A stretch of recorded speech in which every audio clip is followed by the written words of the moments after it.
Welcome back to the Grimdark Archives.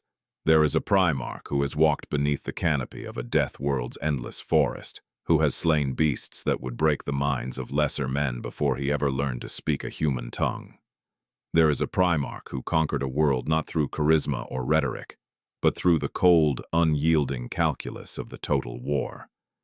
There is a Primarch who kept secrets so deep that even his own sons could never be certain where his loyalties truly ended. And there is a Primarch, perhaps the only one, who returned from 10,000 years of deathless slumber to find his Imperium burning, and who drew his sword not with despair, but with a grim and terrible certainty that this was always the war he was made to fight. His name is Lionel Johnson, the First, the Lord of the First, Primarch of the Dark Angels, and his story is one of the most complex, tragic, and profoundly misunderstood tales in all the grim darkness of the far future. To understand the Lion, one must begin where all Primarchs begin, in the gene laboratories of the Emperor of Mankind on Terra, in that distant age before the Great Crusade, when the Master of Mankind forged 20 demigods from his own essence, each designed to be a facet of his grand vision for humanity's future. But the ruinous powers of chaos intervened. The Primarchs were scattered across the galaxy as infants, hurled through the warp to land upon distant worlds. And the child who would become Lionel Johnson fell upon one of the most nightmarish planets in all the Imperium, Caliban. Caliban was no ordinary world. It was a death world cloaked in forests so ancient and so vast that their canopies blotted out the sun. Beneath those dark boughs lurked creatures twisted by a warp taint that had seeped into the planet's very soil over millennia, great beasts of fang and claw and unnatural malice. The human population of Caliban survived only through the martial prowess of knightly orders, warrior brotherhoods who rode forth in Baroque plate armor to hunt the beasts and keep humanity's fragile settlements from being overrun. Life on Caliban was a perpetual war for survival, and even the mightiest knights knew that the forests could never truly be tamed. Into this world of darkness, a child fell from the sky.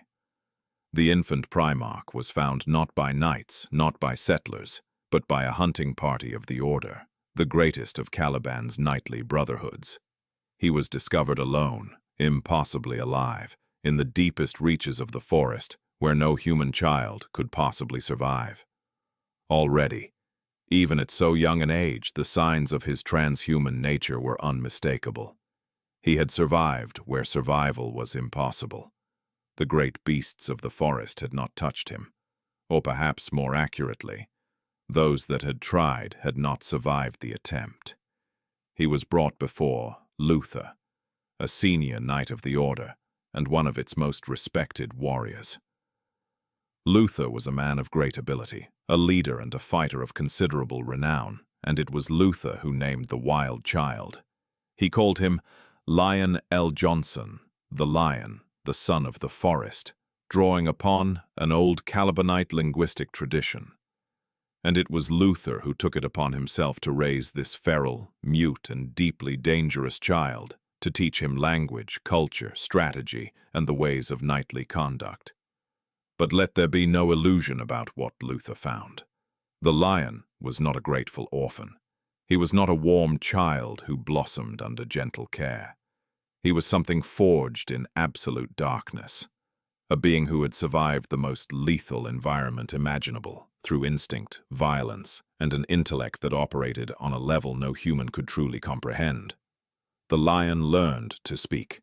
He learned to read. He learned tactics, strategy, politics, and philosophy.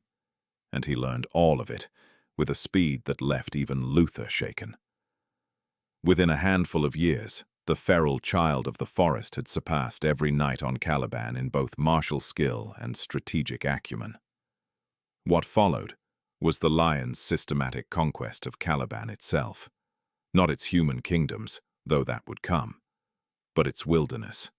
The Lion rose through the ranks of the Order with breathtaking speed, and eventually became its supreme Grand Master. Under his leadership, The Order launched a campaign unprecedented in Caliban's history, a crusade to cleanse the forests of every last great beast, to purge the warp-tainted creatures that had terrorized humanity for millennia. It was a campaign of absolute extermination, methodical and merciless, and it succeeded where centuries of knightly tradition had only managed to hold the line. Caliban was tamed, the forests were pushed back, the beasts were slaughtered, and the lion stood as the undisputed master of an entire world. But this victory came at a cost that would echo across 10,000 years. For in his relentless drive to cleanse Caliban, the lion had absorbed the other knightly orders into the Order, sometimes by diplomacy, sometimes by force.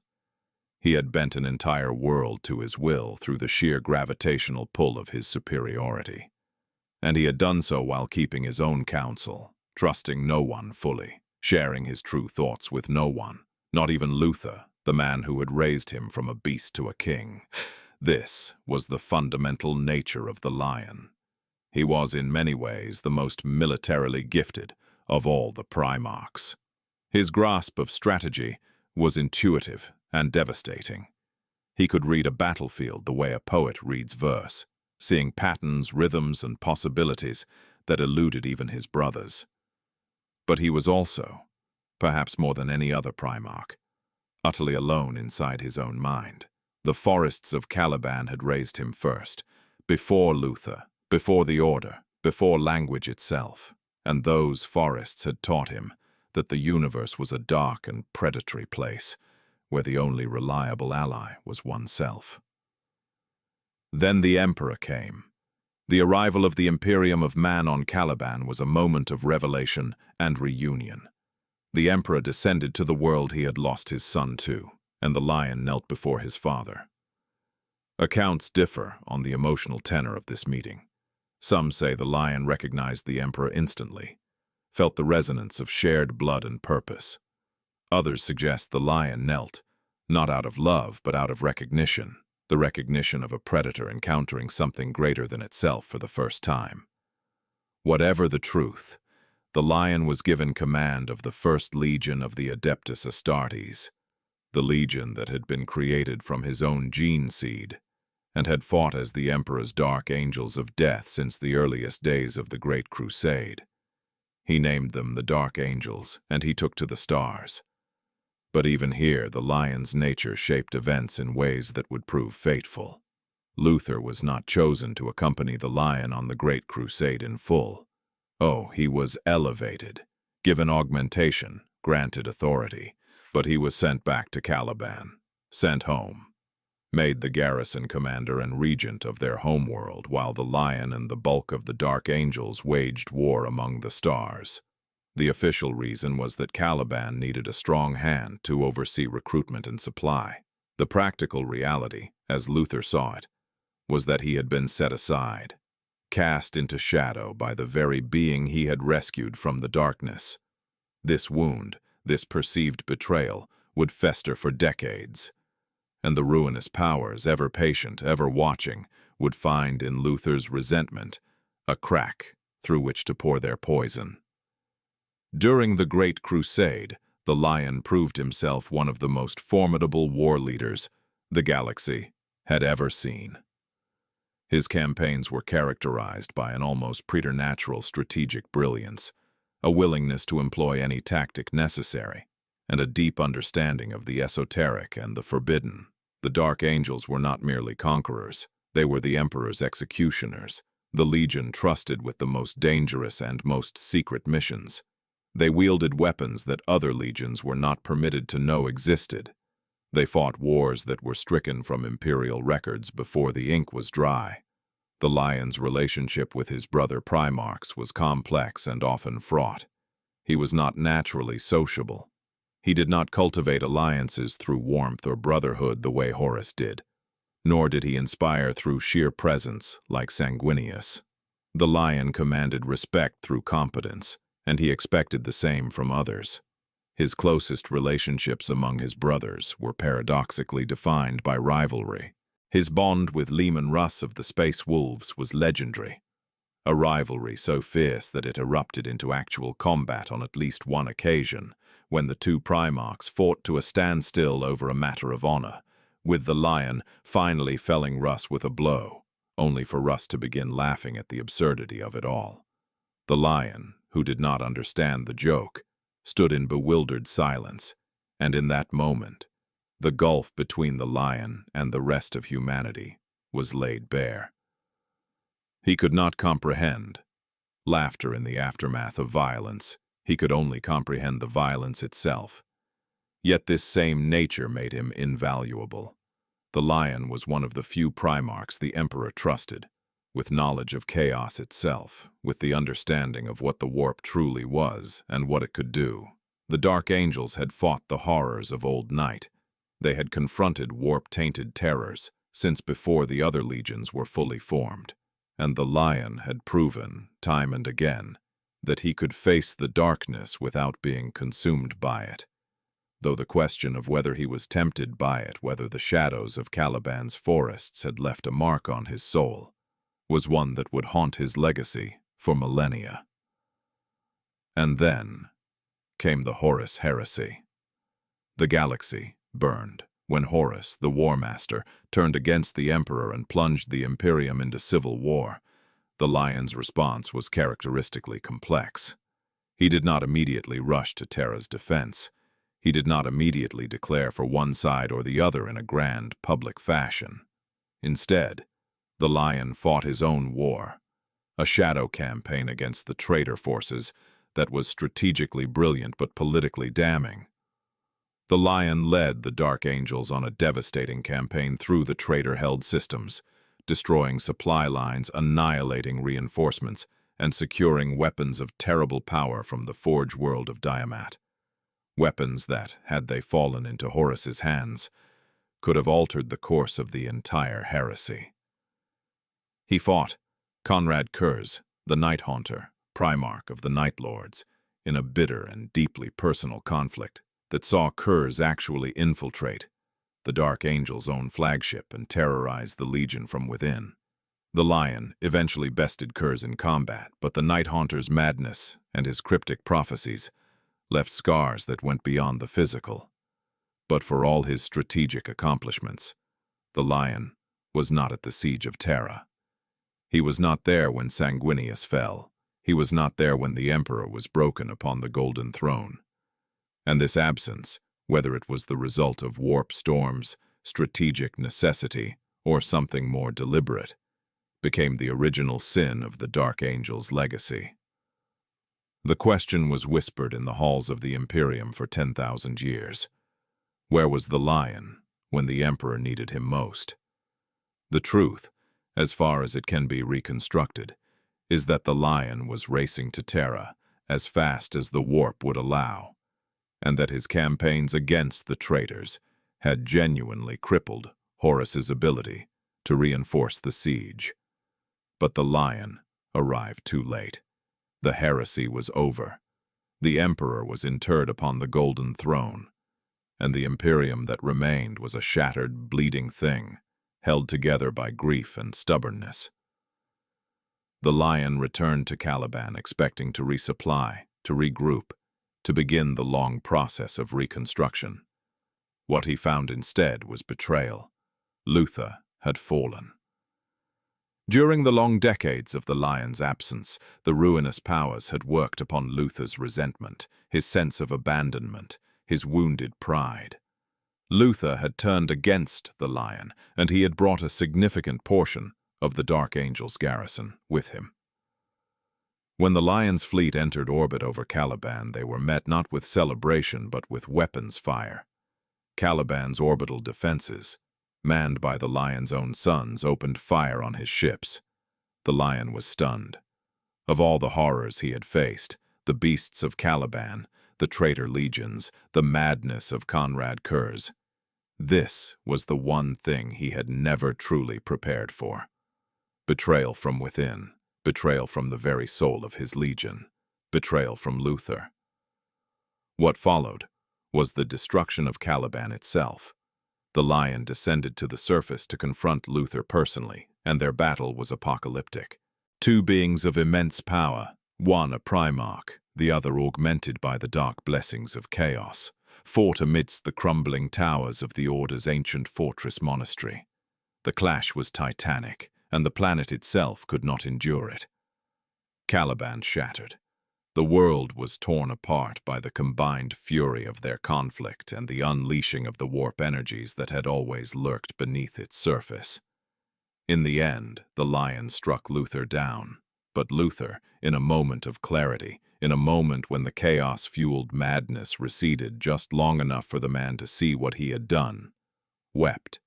He wept and he begged forgiveness, and the sheer psychic weight of his grief and repentance sent a shockwave through the warp. And in that moment, the fallen, those dark angels who had turned with Luther, were scattered across time and space by a warp storm of unimaginable power. They were hurled to every corner of the galaxy, to every era of history, damned to wander as living proof of the dark angel's shame. And the lion vanished. For 10,000 years, the Dark Angels believed their Primarch was dead. The inner circles of the chapter, the Deathwing, the Ravenwing, the masters of the hidden levels of the rock, the shattered remnant of Caliban's fortress monastery, that now served as their mobile fortress, knew the truth of the fallen and dedicated themselves to hunting down every last one. This became the Dark Angels' secret obsession, their overriding shame, and their defining purpose. They would hunt the fallen across the stars. They would capture them. They would force them to repent. And they would tell no one, because the knowledge that members of a loyalist legion had turned traitor after the heresy was a stain so deep that the Dark Angels believed it could never be washed clean through anything but absolute secrecy and absolute penance. This culture of secrecy became the Dark Angels' identity. They became the most insular, the most suspicious, the most self-contained of all the Space Marine chapters. They cooperated with allies only when necessary and withheld information as a matter of reflex. They maintained hidden agendas within hidden agendas, wheels within wheels, and even their successor, chapters, the so-called Unforgiven, were bound into this web of secrecy and shame. The hunt for the fallen consumed them.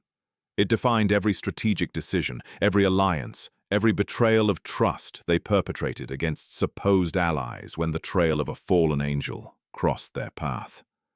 And all the while, deep in the most hidden chamber of the rock, in a cell known only to the Supreme Grand Master of the Dark Angels, Luther sat in chains. Alive, immortal, mad, muttering endlessly about the lion's return, about forgiveness, about a reckoning that was yet to come. And deeper still, in a chamber that even the Supreme Grand Master did not know existed, the lion slept. He was not dead. He had never been dead. The Watchers in the dark, those enigmatic, hooded, diminutive figures who had haunted Caliban's forests since before human memory, who were neither human nor Xenos nor demon but something else entirely, had taken the lion's broken body after his duel with Luther and hidden him away in the deepest heart of the rock. They tended to him, they watched over him, and they waited, with a patience that spanned millennia, for the moment when the galaxy's need would be great enough to justify his return. That moment came in the Era Indomitus, in the age of the Great Rift, when the galaxy was torn in half by the Cicatrix Maledictum and the Imperium faced annihilation on every front. The lion awoke. His return was not heralded by trumpets or angelic choirs. It was quiet, disorienting, and profoundly lonely. The lion emerged into a galaxy he did not recognize, an Imperium twisted almost beyond comprehension from the dream his father had once held. He found himself on a feudal world beset by chaos, with no army, no fleet, and no knowledge of the millennia that had passed. And in characteristic fashion, the lion did not despair. He did not rage. He assessed. He adapted. He fought. He gathered the lost and the abandoned, mortal soldiers, broken defenders, even a fallen knight of a lost household. And he forged them into a fighting force through sheer will and tactical genius. He confronted demons and the servants of the dark gods with a fury tempered by 10,000 years of enforced stillness. And he began to learn, piece by piece, the shape of the galaxy he had returned to. What makes the Lion's return so compelling, so uniquely powerful in the context of Warhammer 40,000's narrative is how different it is from the return of Robert Guilliman, where Guilliman awoke to find himself thrust immediately into the role of imperial regent, forced to wrestle with bureaucracy and politics and the grinding machinery of a decaying imperium. The Lion returned as a lone figure, a wanderer, a knight, errant in the most literal sense. He did not seek the halls of power. He did not race to Terra to claim authority. He walked the dark places of the galaxy, and he did what he had always done. He hunted the monsters. And yet, his return forced a reckoning within the Dark Angels that 10,000 years of secrecy had only delayed. The Lion learned of his son's obsession with the fallen, and his reaction was not what they expected. He did not share their shame. He did not understand why they had wrapped themselves in such suffocating secrecy. To the Lion, the fallen were traitors, and traitors were to be hunted and destroyed. But this was a practical matter, not an existential crisis. The Lion had lived through the Horus Heresy. He had seen half the Imperium turn traitor. That some of his own sons had fallen was grievous. But it was not unique, and it was certainly not something worth crippling the Legion's effectiveness over for 10,000 years. This perspective, this cold, clear-eyed assessment, shook the Dark Angels to their foundations. Their Primarch had returned, and he did not validate their guilt. He did not praise their secrecy. He looked upon 10 millennia of self-inflicted torment and saw not penance but waste. The Lion also confronted the changed nature of the Imperium's faith. The worship of the Emperor as a god was anathema to everything the Lion had known. His father had been many things, distant, demanding, secretive, but he had not been a deity. And yet here was an Imperium sustained as much by faith as by force of arms, where the Imperial Creed was the glue holding 1 trillion souls together across 1 million worlds. The Lion, ever the pragmatist, recognized the utility of faith, even as he rejected its theological basis. It was a tension that defined his interactions with the ecclesiarchy and with the broader Imperium. Perhaps most significantly, the Lion's return raised the question of his relationship with Guilliman. 2 Primarchs now walked the galaxy. 2 sons of the Emperor, each with their own vision of what the Imperium should be, each with their own claim to authority. Guilliman ruled as Lord Commander and Imperial Regent, the administrator and statesman. The Lion was the warrior, the general, the blade in the dark. In the days of the Great Crusade, their relationship had been one of mutual respect, tempered by fundamental disagreement. Guilliman built empires, the Lion destroyed enemies, and they did not always agree on which was more important. Now, in the era Indomitus, that dynamic has returned with enormous implications.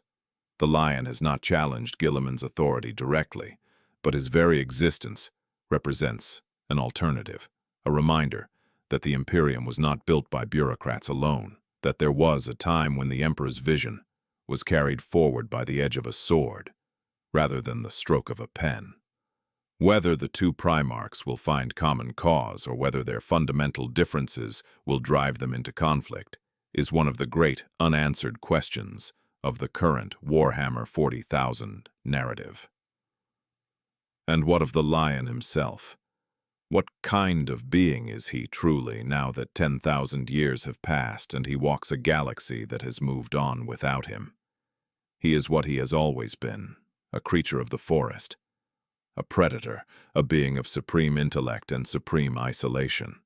He does not inspire love the way Sanguinius did. He does not inspire loyalty through brotherhood the way Horus once did before his fall. He does not build civilizations the way Guilliman does. The Lion inspires something older, something more primal. He inspires the certainty that when the darkness comes, there is something in the darkness that is more dangerous than anything it contains. He is the monster that monsters fear. But there is also, beneath the armor of cold pragmatism and strategic detachment, something achingly human about the lion. He is a being who was denied warmth from his first breath, who was raised by beasts before he was raised by men, who was taught to fight before he was taught to speak. Every relationship in his life has been defined by hierarchy, duty, and distance. Luther was the closest thing he had to a father, and Luther betrayed him. The emperor was the closest thing he had to a purpose, and the emperor fell. His sons worshipped him from afar but could never truly know him. And yet he fights. He fights not for glory, not for recognition, not even for love. He fights because the darkness is real, because the monsters are real, and because someone must stand between them and the fragile light of humanity. It is not a warm motivation, it is not a poetic one, but it is, in its own grim way, perhaps the most honest motivation any Primarch has ever had. Lion L. Johnson, the first, the Lord of Caliban, the blade of the Emperor, the one who walked in darkness so long that he became indistinguishable from it, and who emerged 10,000 years later to find that the darkness had only grown deeper, and that his sword was needed now, more than ever. His story is not finished. It may in fact be only beginning, and in the grim darkness of the far future, where there is only war, the lion hunts once more. If you enjoyed this deep dive, shoot the like button, scribe below, and subscribe for more Grimdark Archives.